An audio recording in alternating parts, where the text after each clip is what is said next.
Okay, revisiting this project again. It's made a few cameo appearances in the past, but now I think I'm getting ready to jump back into it a little bit and kind of try to move it along and make something out of it.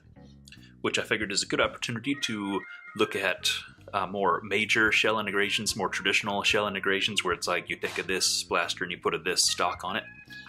And this is a pretty good candidate because it's got 3 contact points. It's not like others, if you just want to stick like a whatever stock to the back, you know, that's a single point. Basically, you have to worry about, you know, top and bottom seams of each. So basically you have, what, 6 lines you're looking at, trying to make sure everything's straight. Because you want to make sure that the blaster isn't, you know, crooked that way. You want to make sure it's not crooked that way. You want to make sure it's not twisted a little bit.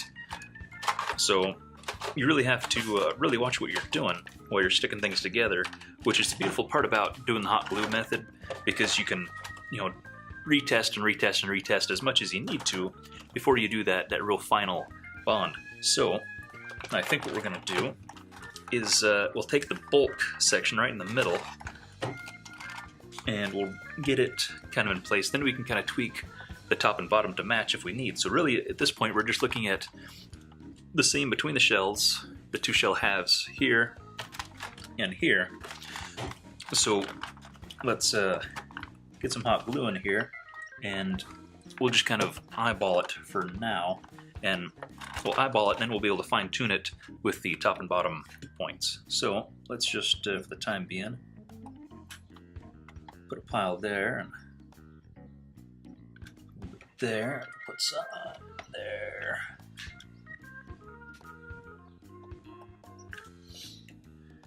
Just to kind of hold in. It's hot. Woo, woo. Okay, be careful where you put hot glue and then don't put your hand right on it. Okay, hot glue's hot.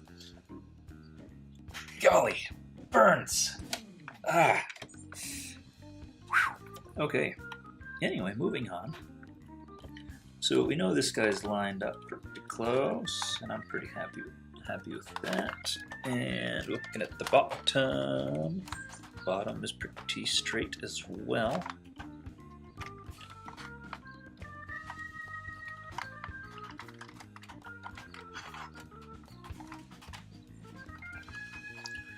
Well, that's curing. We can kind of eyeball and kind of get used to the idea of the top and bottom ones while that's setting up, and make sure I don't have the 2 blaster shells screwed together, the 2 halves screwed together.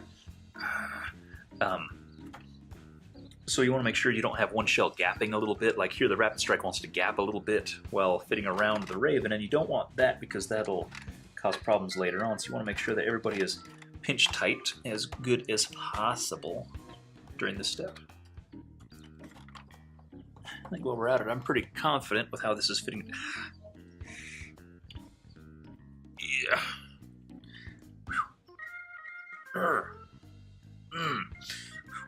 Okay. So, yeah, feeling pretty confident here, so I'm going to go ahead and stick a little daub down here as well. And I think we'll even add some on these sides. Like I said, I'm feeling very good here. And again, still fine-tuning that, making sure everybody's all squeezed together good. It's burning. Okay. Everybody's looking copacetic there. Spin it around, and everybody's looking fantastic there as well. So I think we'll go ahead and move on to the top rail here, since we're looking at it. And actually, the way it sits, just using the straight edge here, just making sure here that the sides of the rail match up all the way across, and it looks like we're twisted to one side a little bit, or is that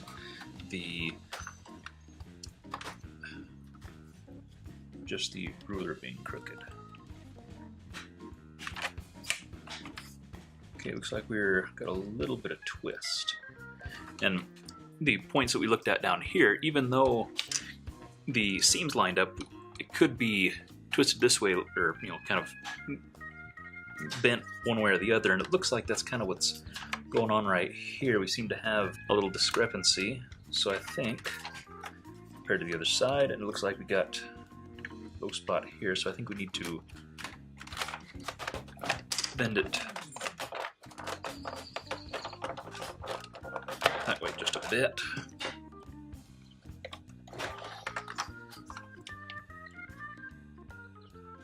Yeah, got a definite twist, definite bend to it. So again, this is the beautiful thing about using hot glue, because we can adjust that as we go, and it's a pretty noticeable bend. So in fact, I think we'll just take this guy loose here. So we can put a little stress on that other side. A little closer. The part that doesn't help, I suppose, is the fact that I'm getting, just measuring off the Rapid Strike rail alone, I already have a bit of bow, so either my ruler is crooked or my rail is crooked itself. So that is giving us an erroneous reading here.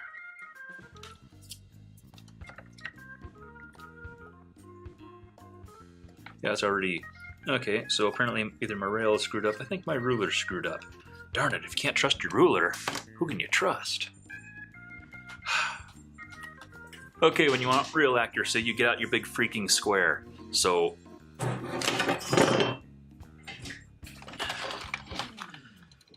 let's see how this is.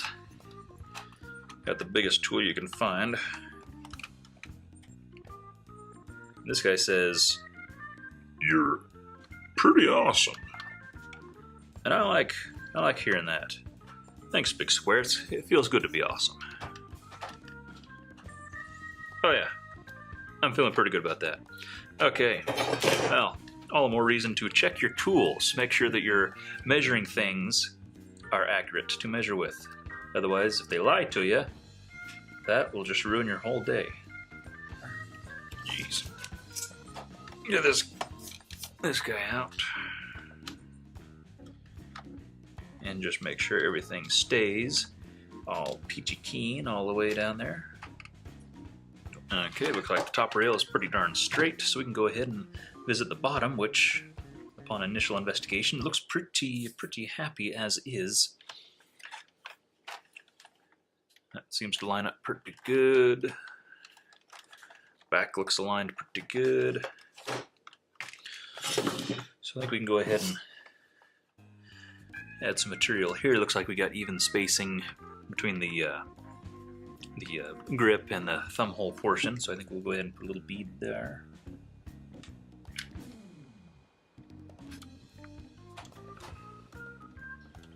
Okay, the grip's glued in place. I'm just double checking that the top of the rail, because I kind of checked based off the shoulder, I guess you'd call it, below the rail itself, but now I just want to make sure that the top of the rail all lines up very nice, and actually that looks pretty good. So I'm pretty confident with our alignment, and it just takes a little bit of finessing, and sometimes you can kind of fudge it a little bit while the glue is still green, I guess, before it cures all the way or cools all the way. So I think that, besides being ridiculously comfortable, I think we're ready to start adding DevCon and calling that a finished joint. So that's just kind of the basic, some tips and tricks, I guess, for, alignment of large pieces and things like that. So next time you see this, I think it'll be a permanent bond.